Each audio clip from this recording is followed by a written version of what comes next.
He wasn't a movie star. He didn't have an army of fans or a luxury brand empire. But with just a few screenshots, one man brought China's richest celebrities to their knees and exposed a hidden empire of fraud. This is the story of Cui Yongyuan, the talk show host turned truth teller, who revealed the tax scam that vanished Fan Bingbing and shook an entire industry. What followed wasn't applause, but censorship, threats, and erasure. If you think whistleblowers are celebrated, think again. Stick around and don't forget to subscribe to Criminal Tracks for more stories they don't want you to hear. Cui Yongyuan's journey into the heart of China's most dangerous truths didn't begin with a whistleblower's mission. It began with a microphone. In the 1990s, as the state-run broadcaster CCTV searched for a fresh voice to connect with the people, Cui emerged not as a polished puppet, but as a man who spoke like the nation's conscience. He hosted Tell It Like It Is, a nightly talk show that offered something rare in Chinese media: authenticity. With a calm demeanor, dry wit, and piercing gaze, Cui wasn't afraid to touch sensitive subjects, question officials, or challenge absurdities in everyday life. Audiences loved him for it. He didn't yell. He didn't dramatize. He simply spoke, plainly, clearly, and with sincerity. And in a system where most voices were tightly managed, that made him revolutionary. His rise was swift. For years, Cui was one of the most beloved TV hosts in China, drawing millions of viewers every evening.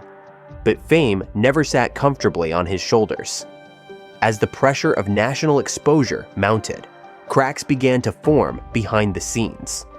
Cui suffered from insomnia so severe, he described going days without sleep. Depression followed, worsened by relentless online trolling and rumors designed to discredit him. In interviews, he admitted to experiencing hallucinations and feeling increasingly alienated from the sanitized world he helped broadcast. His mental health battles weren't public at first, but those who knew him well saw a man unraveling in slow motion. Eventually, the cost of keeping up appearances proved too high. In 2002, at the height of his fame, Cui abruptly resigned from CCTV. It shocked the nation. There was no scandal, no dramatic fall from grace. Just a quiet exit that spoke louder than any controversy. He retreated from the public eye and sought treatment, undergoing therapy and trying to rebuild a sense of peace. For a while, it seemed like he had disappeared for good. But a few years later, something changed. When Cui returned, it wasn't to glossy television sets or state-controlled scripts. He turned to Weibo, China's answer to Twitter. And this time, he had no intention of playing by the rules. No longer a TV personality beholden to the system, Cui reinvented himself as a social critic. His posts were sharp, often sarcastic, and always cutting. He attacked hypocrisy, corruption, environmental degradation, and the superficiality of celebrity culture. He criticized TV networks, film studios, and government officials alike, often naming names. What set him apart wasn't just bravery, it was precision. Cui didn't speculate, he documented. By the mid-2010s, Cui Yongyuan had built a reputation as China's unofficial ombudsman, a man whose words could shift conversations nationwide. But with every truth he revealed, enemies multiplied.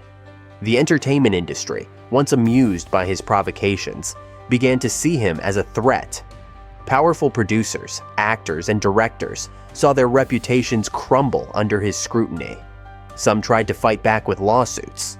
Others used the internet's vast machinery to smear him, painting him as unhinged or untrustworthy. Through it all, Cui kept going. He described his mission not as noble, but necessary. A duty to tell people what they weren't supposed to hear.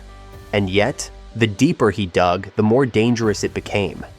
Unlike many critics in China who relied on vague insinuation, Cui published documents. He posted contracts, receipts, emails. He hinted at networks of fraud and abuse so entrenched that even he couldn't expose them fully. His mental health again took a hit.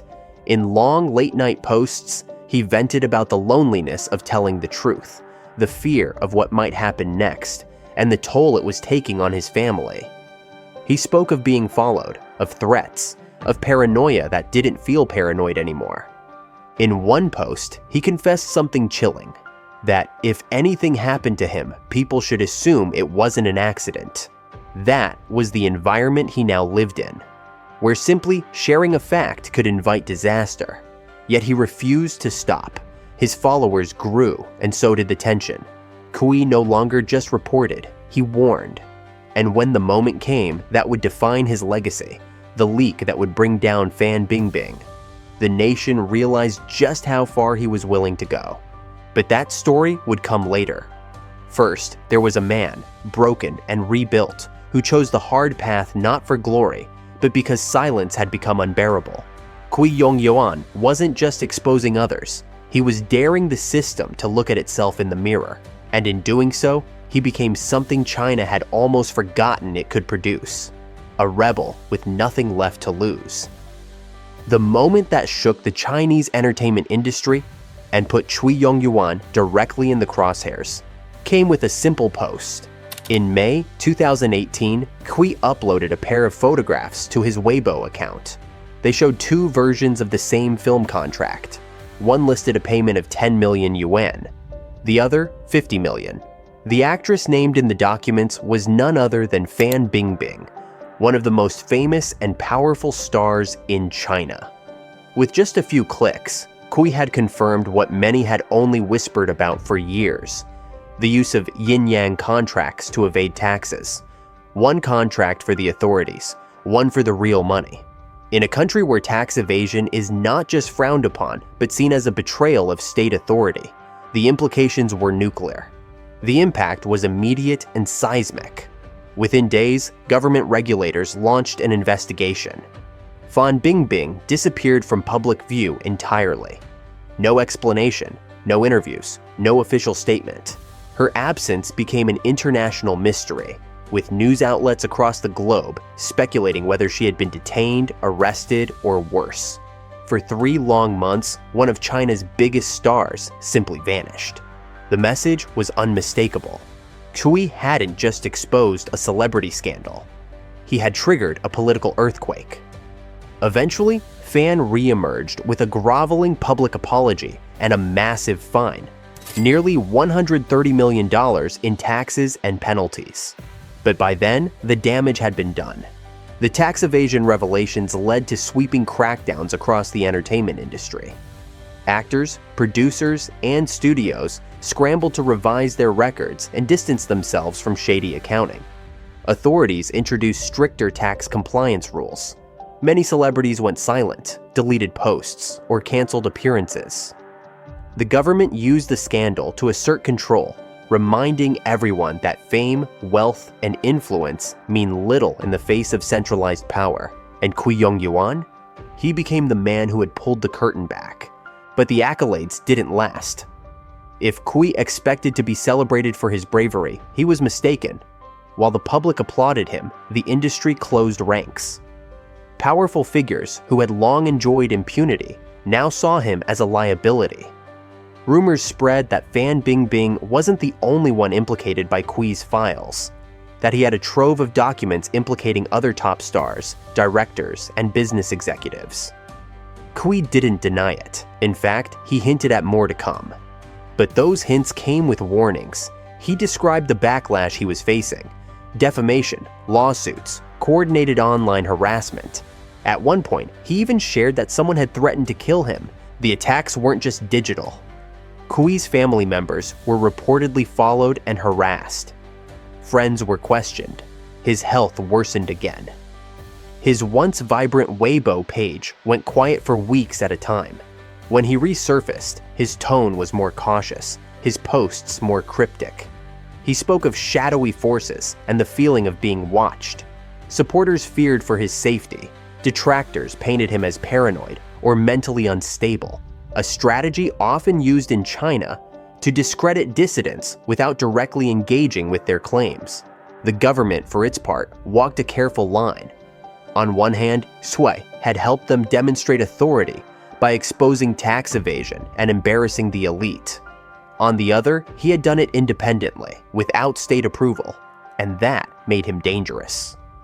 No official charges were filed against him, but whispers of investigations and internal talks circulated widely. His social media accounts were quietly throttled, engagement dropped. Hashtags related to him were restricted. Slowly, methodically, he was being erased from the online space he had once dominated. Yet Cui didn't retreat. In a rare interview following the Fan Bingbing fallout, he admitted he feared for his life, but believed it was worth it. He claimed the tax evasion scandal was just one layer of a much larger problem, a culture of impunity where the rich and famous believed they were untouchable. He alluded to systemic fraud, collusion between studios and regulators, and even secret payments to keep scandals buried. He had the proof, he said, but no one dared to publish it. His cryptic posts continued to suggest that he was sitting on a trove of documents, contracts, bank records, emails, enough to bring down more than just actors. In one post, he claimed he had been offered large sums of money to stay quiet. In another, he joked that if he ever died suddenly, the documents would be released automatically. It was the kind of dark humor that no longer felt like a joke. Some accused Cui of seeking attention, but those who followed him closely knew better. This was a man under siege. He didn't monetize his exposure. He didn't launch a brand or a movement. He simply kept doing what he had always done, telling the truth, even when it hurt. And in 2019, when he finally announced he was stepping away from public life again, it wasn't with a bang, but with a quiet message of exhaustion. The fight, it seemed, had taken everything from him. Even in his absence, the ripples of his actions continued. The entertainment industry never returned to its old ways. Government oversight intensified. Celebrities became more careful, less extravagant, and far more obedient. Cui had changed the game, not with an army, but with a couple of leaked contracts and the guts to post them. The legacy of Cui Yongyuan is as complicated as the system he challenged. In the aftermath of the Fan Bingbing scandal, he became a symbol, a man who dared to expose what many in China had always suspected, but never dared to say out loud.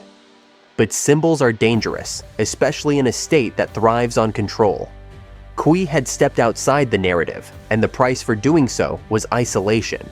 His name, once celebrated across Chinese living rooms, was gradually scrubbed from mainstream media.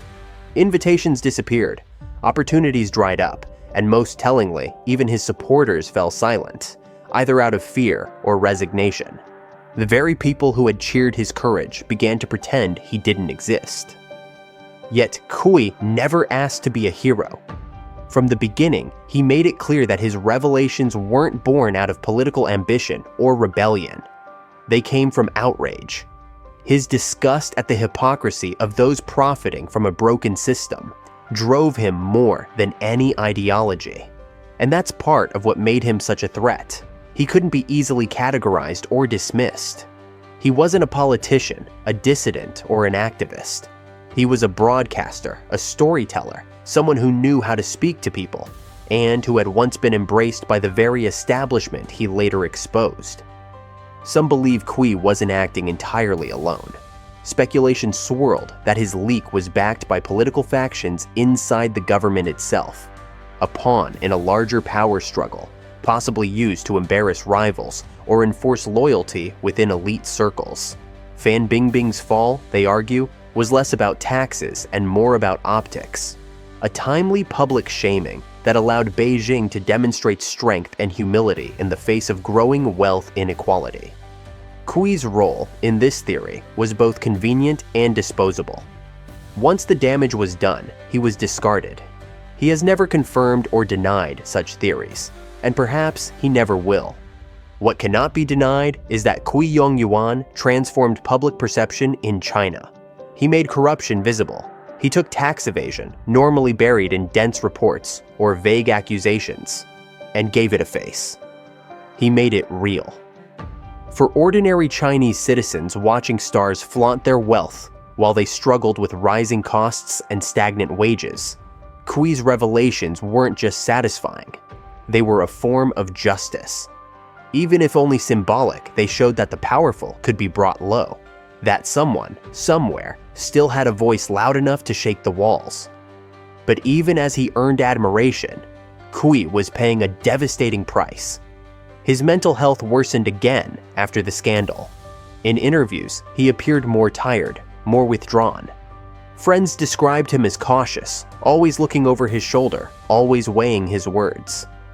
The Cui Yongyuan of the early 2000s, sharp, energetic, full of biting humor, seemed to fade into someone more somber. He knew too much, he had said too much, and in China, that's a dangerous combination. One of the most heartbreaking elements of Cui's story is the loneliness that followed his revelations. He didn't start a movement. No crowds filled the streets in his name. No media network defended him. His disappearance from the public sphere was slow, quiet, and largely unremarked by those who once celebrated him. For all the noise he made, the silence that followed was deafening. He had changed everything, and yet, in the end, stood alone.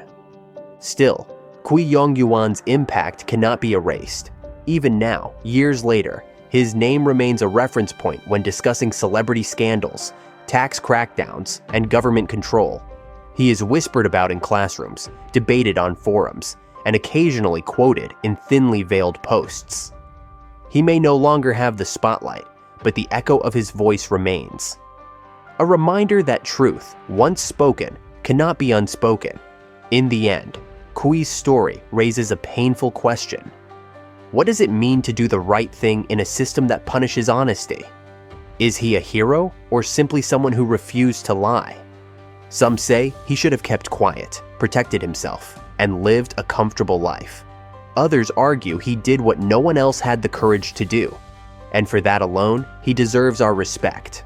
What's certain is that Cui Yongyuan's journey is not just a cautionary tale. It's a mirror held up to a society where truth is both powerful and perilous. Where silence is rewarded and courage comes at a cost, few are willing to pay. Cui Yongyuan didn't have a badge. He had no army behind him, but his voice, clear, fearless, and undeniable, pierced through the silence of a tightly controlled system. In exposing the rot beneath the glamour, he became both a hero and a target. And while the cameras may no longer follow him, the shadows he uncovered still haunt China's entertainment world. As more stars fall and more truths emerge, Cui's legacy grows, not in fame, but in courage. For more deep dives into the people who shook the world and paid the price, hit that like button and subscribe to Criminal Tracks.